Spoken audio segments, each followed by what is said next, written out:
Hearing में जो है बंद कर एक्यूज की तरफ से बेल के लिए आर्ग्यू किया गया, हमारी तरफ से उसको अपोज किया गया है। काफ़ी कुछ कोर्ट के सामने लीगल इश्यूज हमने रखे हैं जिसके हिसाब से बेल नहीं हो सकती। इसके अलावा जो है आज कर्नाटका पुलिस, मैसूर पुलिस भी यहाँ पहुँच गई है।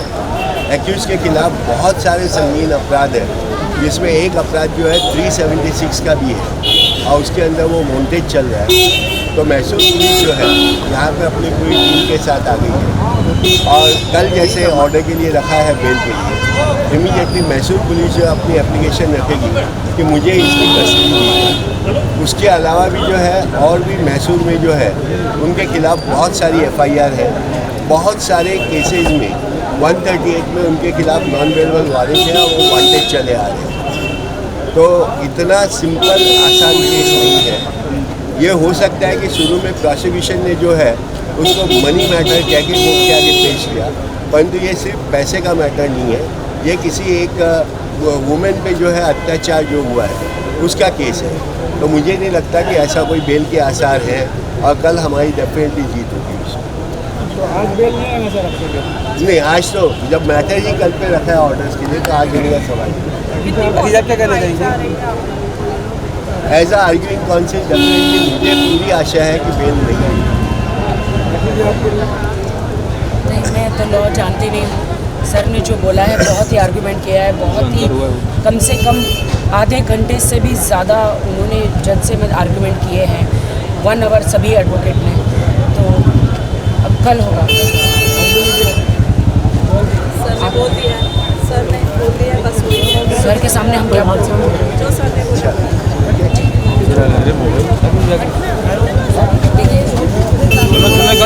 बनाता है, कुछ बताना चाहेंगे? देखिए, अभी बेल आर्गूमेंट हो रहे हैं उनकी तरफ से, तो जो उनके बात रखनी थी रखी, उन्होंने अपनी इनोसेंस प्रूव करने की कोशिश की। हमारे पास जो आज तक जो रिपोर्ट अभी जो कुछ हमारे पास जो भी हमको नया कुछ मिला उसके अंदर, जैसे कि उसके अगेंस्ट में कुछ ऑफेंस थे उसके बारे में जो हमको माहिती मिली थी। और अभी एक तो जो यहाँ पे उनकी कस्टडी नाकारी गई है उसके अगेंस्ट में हम लोगों ने रिवीजन फाइल किया हुआ है, वो सेशन कोर्ट में अभी चल ही रहा है। अभी फिलहाल तो मैटर कोर्ट के पीछे रखा हुआ है क्योंकि रिवीजन की वक्त बाकी हुई है। रिवीजन और मैसेज से जो पुलिस आई है वो भी अपना काम कर रही है यहाँ पे। तो रिवीजन का जो पेपर्स है उसके बारे में कोर्ट ने सुनवाई के लिए पेपर्स मांगे हुए हैं, वो पेपर जैसे कोर्ट में चले जाएंगे उसके बाद एक डिटेल ऑर्डर होगी बिल एप्लीकेशन। जैसे हमने स्टेट की तरफ से जो भी इन्वेस्टिगेशन पुलिस थी उसके लिए जो ऑपोजिशन करना जरूरी था वो ऑपोजिशन हमने किया ही है।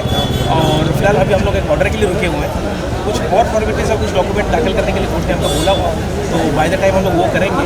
पॉसिबली हो सकता है शायद आज शाम तक कुछ ना कुछ एक अच्छा ऑर्डर मिल गया। ओके, एफिडेविट की बात की गई है सबमिट करने के लिए? नहीं, एफिडेविट की बात एक्चुअली उन्होंने कहा है कि एक तो पेपर आ जाए कोर्ट में तो काफ़ी है, यहाँ पे पेपर नहीं ला सकते तो एफिडेविट, तो वो दोनों वाली बात है। लेकिन जहाँ तक है हमारे पास, जहाँ तक पेपर आई जाएंगे, आधे घंटे में पेपर आ ही जाएंगे, तो एफिडेविट की बात नहीं है। ऐसे में मैसूर पुलिस और कर्नाटक जी, अभी देखिए वो उनके केस के इन्वेस्टिगेशन के लिए आरोपी की कस्टडी लेने के लिए आए हुए हैं, ठीक है ना। ऐसा देखा जाए तो उनके लिए फिलहाल तो इतना ही है इम्पोर्टेंट है कि वो कस्टडी ले आरोपी की, तो आरोपी की गुहार लगा की कस्टडी की गुहार लगाने के लिए हमारे पास आए हैं। और हमारे इन्वेस्टिगेशन अपना जो केस है वो टोटली डिफरेंट है, बस क्योंकि जबकि आरोपी हमारे केस में यहाँ अरेस्ट है तो इसलिए उनको फॉर्मेलिटी होती है, लीगल फॉर्मेलिटी होती है कि उनको हमारे कोर्ट में आना पड़ता है और परमिशन लेनी पड़ती है, तो उसी सिलसिले में वो लोग आए हुए हैं। फिलहाल उस केस के बारे में हम लोग ज़्यादा राखी आपको बहुत सारे इल्ज़ाम लगाए गए हैं कोर्ट के अंदर डिफेंस के वो मैं आके आपको बताती हूँ, बिकॉज ये सब फिलहाल दोपहर तक सब चीज़ जो है कुछ देर के लिए काम अपना चल रहा है। दोपहर के बाद में पिक्चर काफ़ी हद तक क्लियर हो जाएगी। फिलहाल थोड़ा सा लगाए गए हैं, हमारे एडवोकेट है वो डिफेंड करेंगे। देखिए, इनके ऊपर जो इल्ज़ाम अभी क्लियर कर दें, इनके जो इल्ज़ाम लगाए गए कि इन्होंने उसके साथ क्रूरती की है, मगर ऐसा अगर कुछ होता है जब भी किसी को पकड़ा जाता है तो सबसे पहले उसे मेडिकल चेकअप के लिए लेके जाएगा और यहाँ भी वो कंपलसरी है, उनको लेके गया गया। अगर ऐसा कुछ होता तो डेफिनेटली मेडिकल एग्जामिनेशन में आता, नंबर 1। नंबर 2, उनकी बेल एप्लीकेशन में कम से कम कहीं तो कुछ लिखा होता, मगर बेल एप्लीकेशन में कुछ ना लिखे एक कोर्ट के आगे सिंपैथी क्रिएट करने के लिए आर्गूमेंट किए गए और इस आर्गूमेंट्स में कोई दम नहीं है। राखी जी सवाल ही नहीं उठता, बल्कि वो अपने आप में विक्टिम है, उनको इतना सताया गया है, उससे आगे क्या हो सकता है। ठीक, थैंक यू। ओके, चलो टोचन वाला आया उधर।